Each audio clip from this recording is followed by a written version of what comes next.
Hello, kamusta? So, may counting tips ako, short video lang to.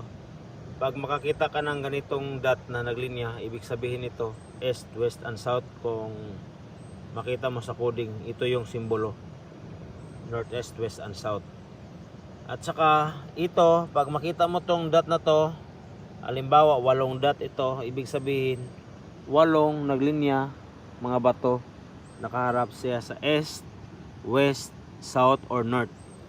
Itong mga klase na to, kailangan tignan mo kung anong hugis ng dot na to, isa-isa, para makita mo, makopya mo doon sa harap nito kung ano yung mga klaseng posisyon o shape ng mga bato, para hindi ka mailigaw.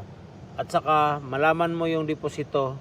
Halimbawa 8 dot ito, kung 7 lang sa actual, ibig sabihin, kung sa halimbawa ito yung missing dito, tapos nakita mo sa actual ito lang yung nakita mo na mga dot, ibig sabihin dito na parte at ito na dot na to ang deposito.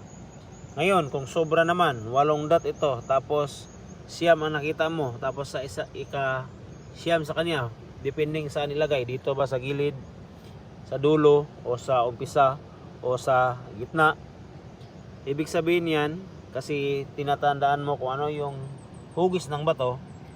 Once na walang nakadeklara dito sa dot, tapos mayroong precious stone na kaiba-iba doon sa actual, perfect circle, rectangle, diamond, ano man doon sa actual, ibig sabihin yun ang prospect na giveaways. Ganun siya mga idol.